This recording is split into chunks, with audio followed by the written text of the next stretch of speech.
if there is even a glimmer of hope, ladies and gentlemen, the next voice you shall hear might change your life forever. Please make a place in your life for spirituality, and please welcome at this time, stepping into the spotlight, won't you please make welcome, live direct from the music sanctuary of the Lighter Than Air Ministries. Here he is, Chaplain Dennis Keith Hale.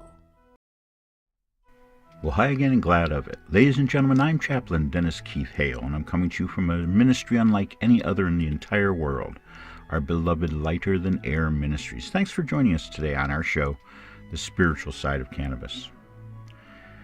I see that coming up this next Wednesday, there's a get-together about marijuana for seniors at the Santa Rosa Library on East Street there. And it'll be from 11 to 1, and I hope some of you will go. That's 11 to 1 on January 23rd at the Santa Rosa Central Library in Santa Rosa, California, on East Street there. And Dr. Marilyn Hunter, who's an anesthesiologist who knows quite a bit about all this, will be there. And I just want to reach out. I'm going to attend. I'm not scheduled to speak there, but I will be attending. And I hope to see you all there. And if you come up to me and say hi, you can get yourself some something to try. Anyways, as I come to you today, I want to tell you about the responsibility we have to each other. And this responsibility is that if you know somebody gets high and has been doing it for many, many years, who smokes marijuana, takes marijuana, some sort of substance, what do we call Alsby-Toklas brownies, as they used to call them. Alsby-Toklas, of course, the companion of Gertrude Stein. Gertrude Stein is always credited with saying about Oakland, there's no there, which they don't particularly like in Oakland, because there is a there. So, if you knew of something in your life, and you had friends, and you chose to share the things which made your life better, would you? You know, there's still quite a stigma against marijuana. As I go and speak with people who are terminally ill, who really have nothing to fear from the wagging tongues of gossips, they still do not want to be stigmatized as being marijuana smokers or potheads, as many of them call it. I'm so glad that we're getting to be the seniors now, those baby boomers, because we won't call it potheads, at least. But if you knew of something that would get you higher, it would get you higher for longer, you'd get more from it than a beer or anything like that, you'd feel better, your enjoyment would go up quite a bit, you'd get artistic. You might.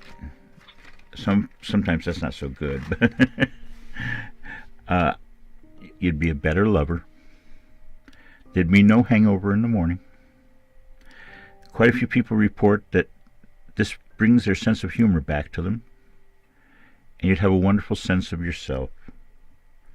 This is what could happen if you get away from that drinking and get into some weed. I know we live in wine country here, and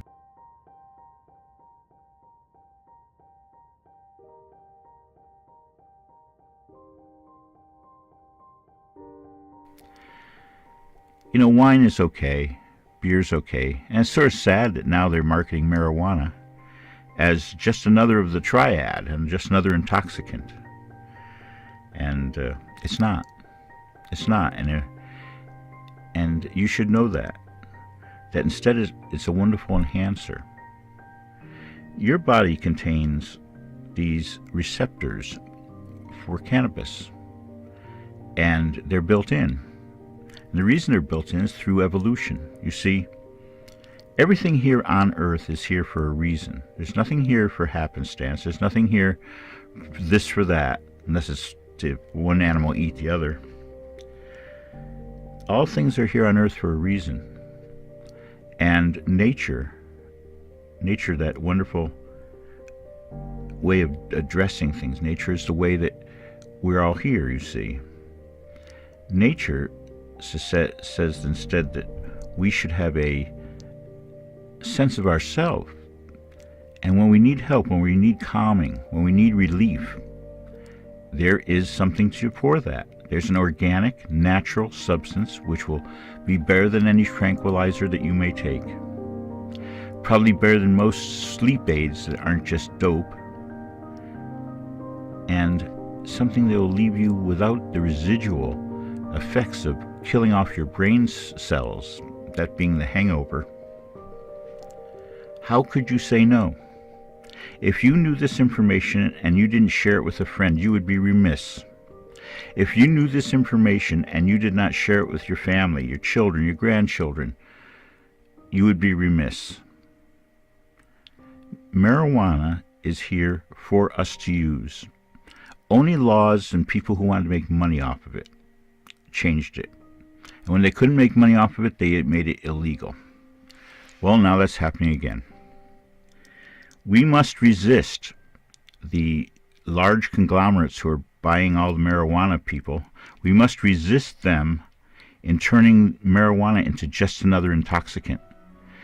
We must resist them from taking a market that was handmade, that we got their customers. We, the small farmers and the people part of the marijuana groups, the groups of people who have hung together through no official affiliation, who've hung together and done so much for so many.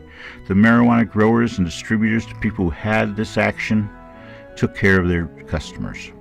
If you were sick, you got some free usually.